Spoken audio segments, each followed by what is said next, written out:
Assalamualaikum warahmatullahi wabarakatuh.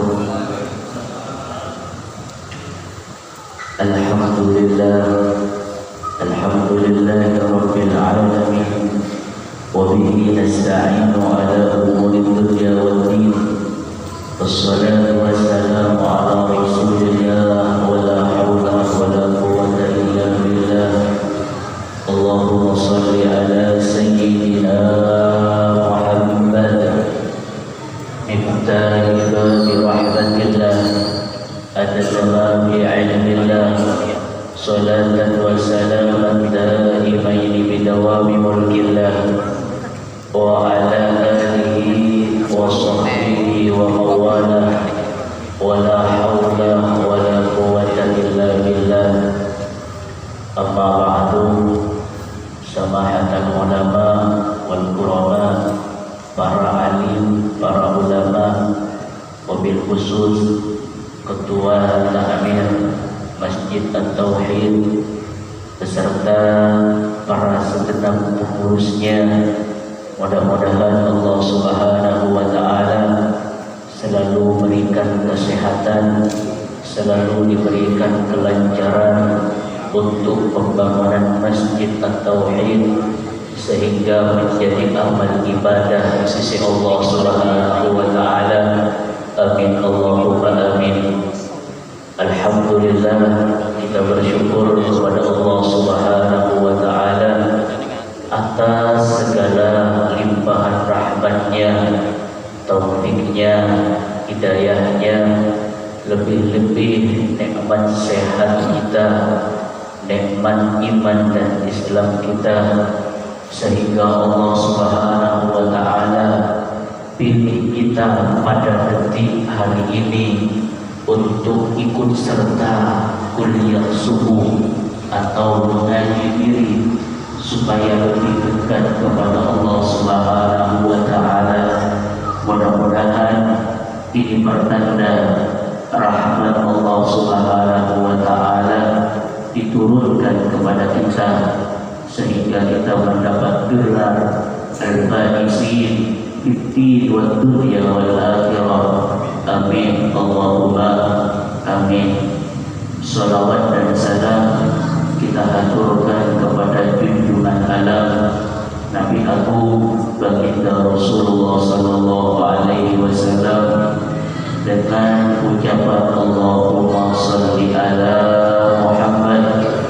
Mudah-mudahan salawat ini menjadi bukti bahwa kita sebagai umatnya bukan hanya kita menganggap sebagai umatnya, tapi Rasulullah sallallahu alaihi wasallam mengakui kita sebagai umatnya sehingga layak dan berhak mendapat syafaatul uzma, syafaat pertolongan Rasulullah yang paling mulia ketika kita nanti di Shiratal Mustaqim.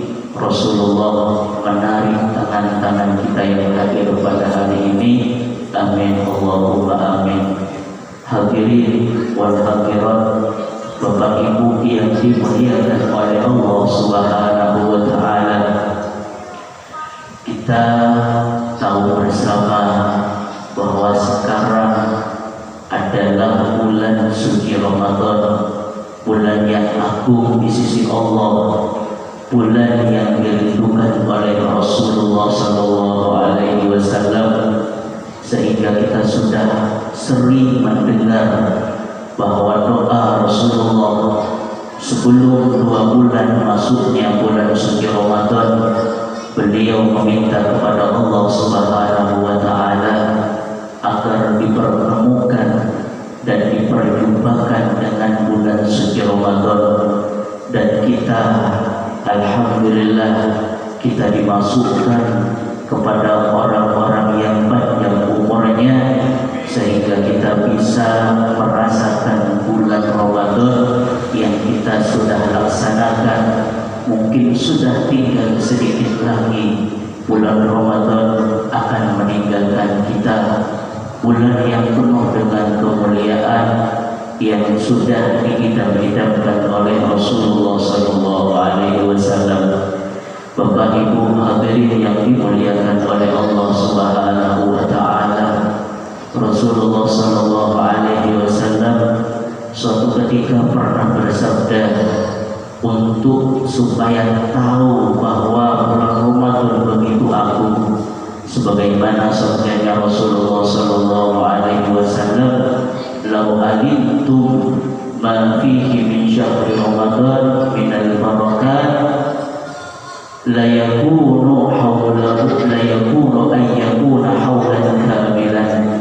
Seandainya umatku tahu keberkahan di bulan Ramadan, maka mereka bakalan meminta kepada Allah untuk 1 tahun penuh dijadikan bulan Ramadan.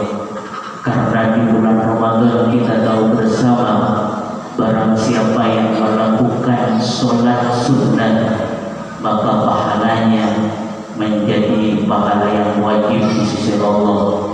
Kita sholat tarawih, kita mau qiyamul lail, di dalam hadisnya qiyamul lail, yaitu melakukan sholat tarawih setiap malamnya, maka pahala sholat tarawih seperti pahalanya fardu di sisi Allah.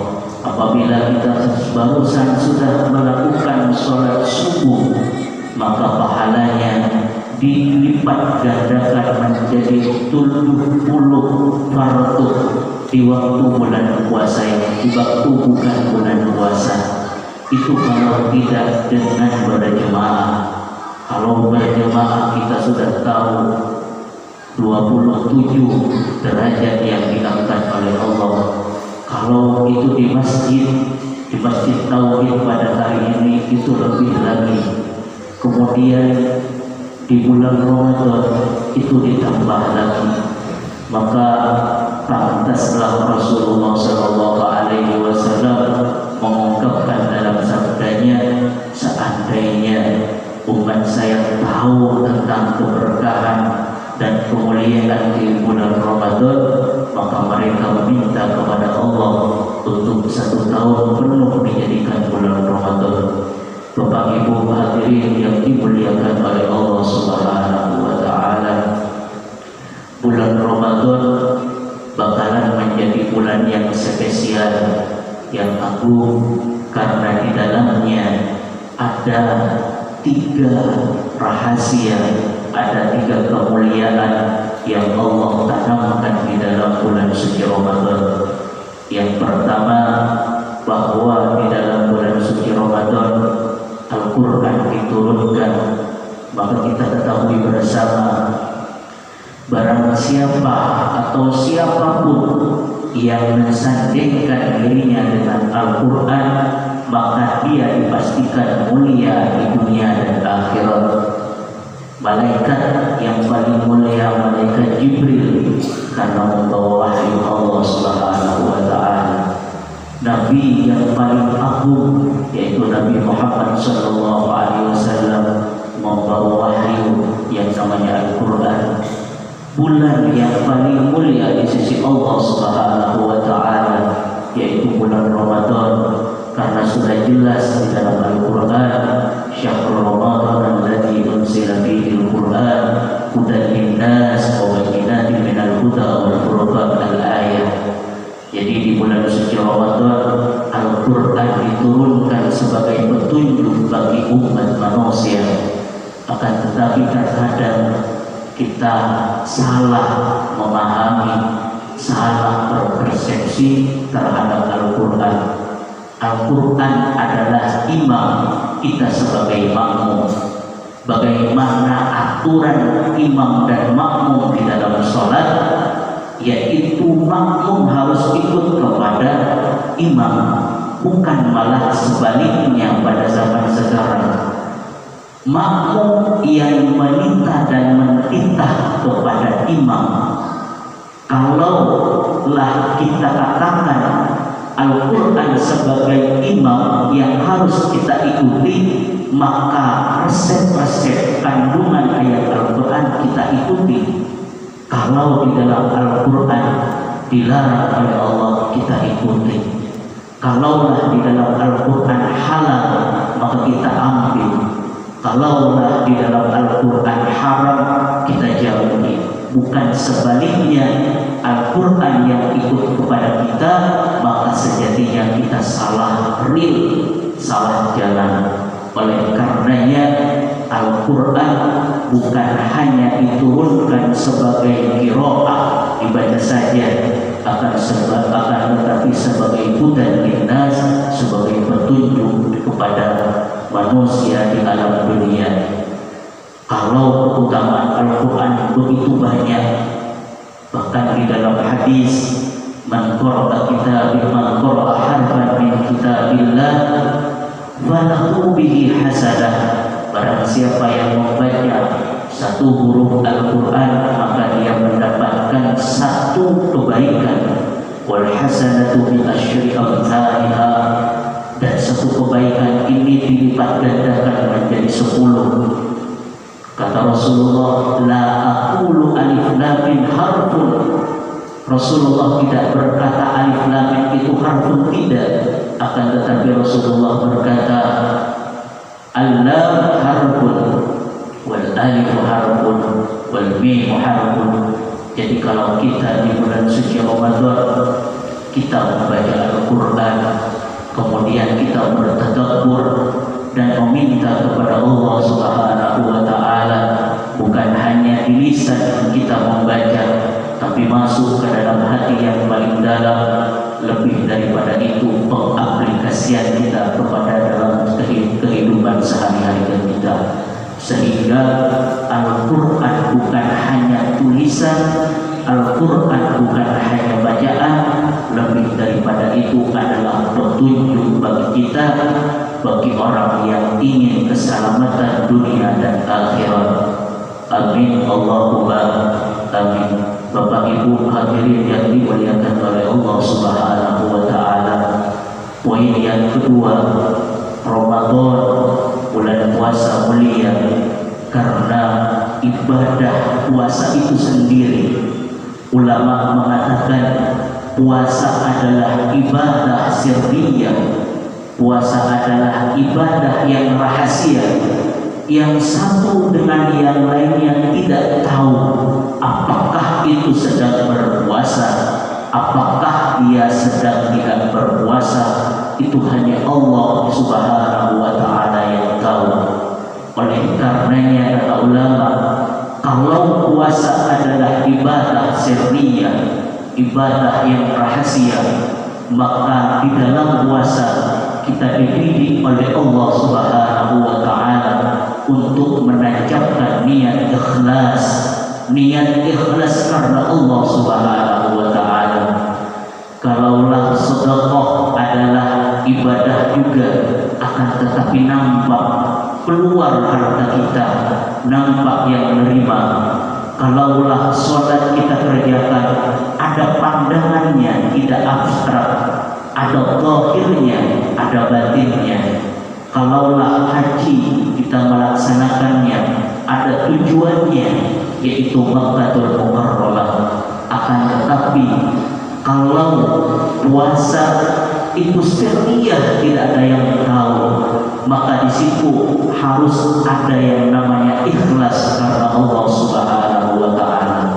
Terserah orang berkata apa, yang penting kita yang tuju hanyalah Allah Subhanahu wa Ta'ala, negeri Kemudian kalaulah ibadah puasa ibadah sirriyah, berarti fungsi yang kedua yaitu adalah mendidik di dalam diri kita sifat jujur kepada Allah Subhanahu wa taala. Karena kita ketahui Bapak Ibu hadirin yang dimuliakan oleh Allah, sebelum kita sholat kita melakukan wudu, dan di dalam wudu ada sunnah berumur.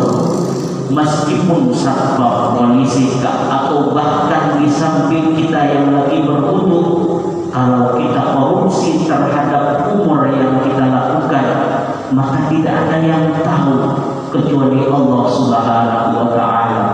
Maka puasa ini adalah pendidikan dari Allah Subhanahu wa taala untuk kita menjadi orang yang jujur.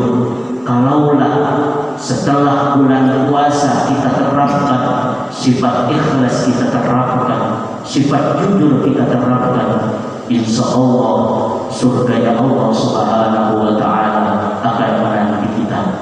Bapak Ibu hadirin yang dimuliakan oleh Allah Subhanahu wa taala, pendidikan yang ketiga melalui bulan puasa, Allah Subhanahu wa taala ingin memberikan kepada kita sifat sabar, sifat yang sabar terhadap apapun yang telah ditetapkan Allah, sifat sabar terhadap ujian yang Allah berikan, sifat sabar terhadap puasa yang kita kerjakan.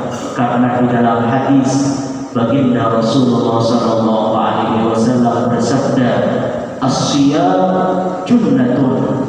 Puasa adalah perisai, tameng, yaitu tameng kita bagaimana sebagai tameng pengaman kepada orang yang berpuasa. Fa idza kana yaumu shaumi ahadikum, apabila dari salah satu kalian melakukan puasa, fala yarfus, maka jangan berkata-kata kotor, wala yarfud, dan jangan berkata keji. Fa in shawma ahadun, apabila salah satu seorang menyakiti kalian, mencaci maki kalian, membuli kalian, mengatai yang jelek terhadap kalian, atau ingin berperang dengan kalian, bahkan membunuh kalian, maka kata Rasulullah SAW, falyaqul, maka katakan inni shaim, saya sejatinya lagi sedang berpuasa.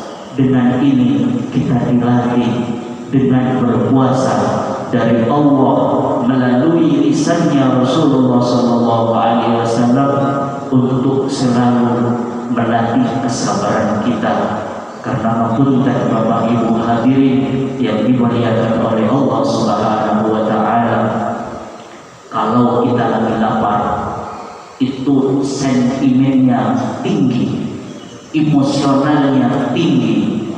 Jangankan orang yang berkata keji, kayak yang berkata baik, akan tetapi berseberangan dengan pemikiran kita bakalan akan marah.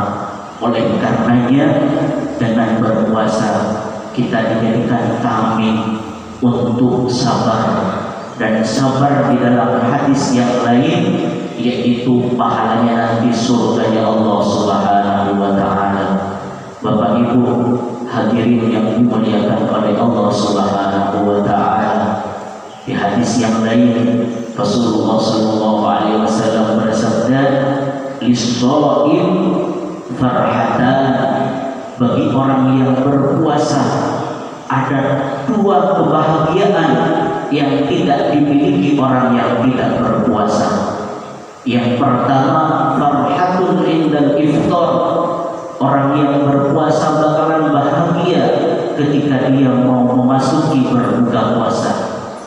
Maka lauk apapun, entah tempe kah, tahu kah, ikan asin, semakin mendekati salat maghrib, hati seorang yang berpuasa itu semakin bahagia.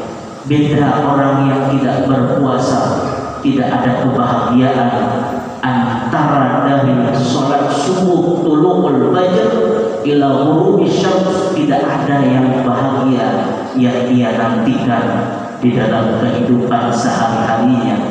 Beda dengan orang yang berpuasa, ketika dia mau berbuka puasa hatinya bahagia, dan bahkan kebahagiaan itu ditambah oleh lisannya Rasulullah SAW dengan ungkapan farhatun inda liqa'i rabbih, bahagia nanti orang yang berpuasa ketika berjumpa dengan Allah Subhanahu wa taala.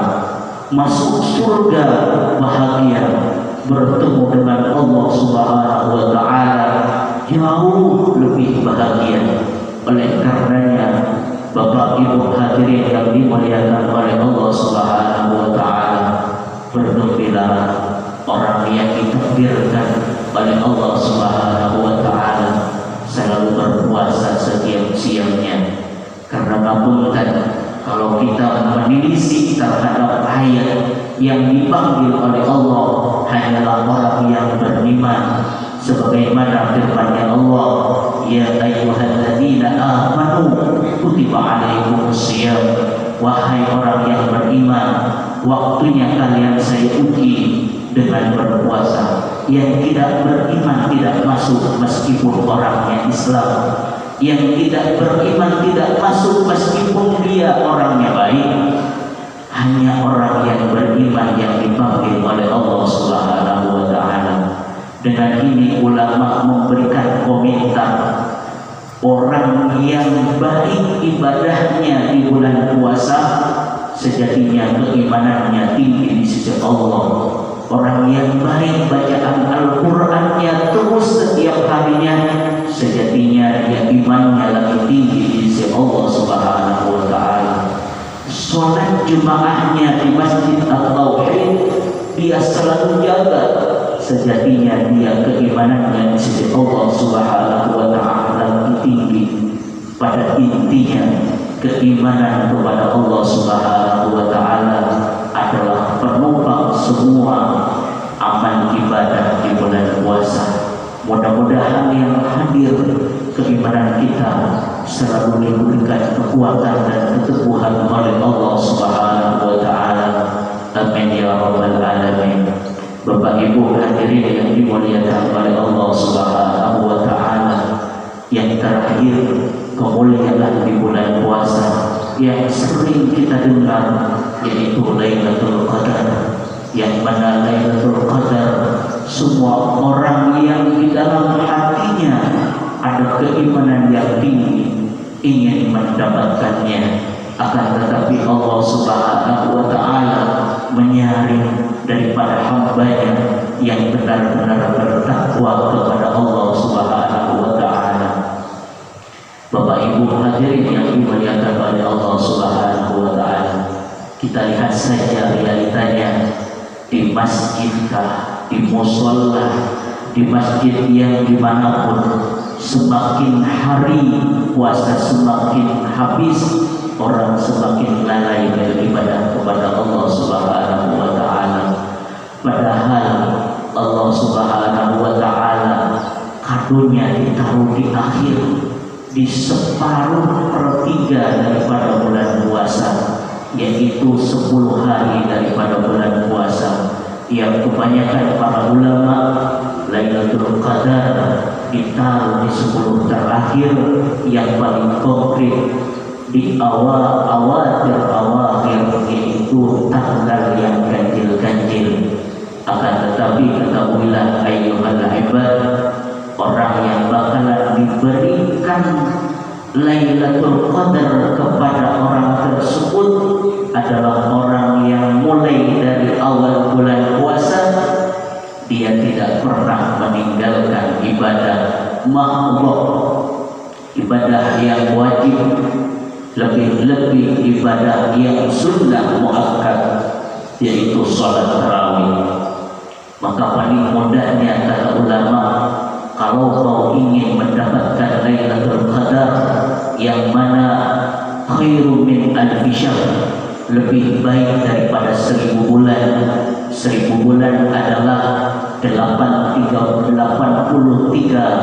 bulan ada 83 tahun lamanya, itu lebih baik kalau ibadah satu malam.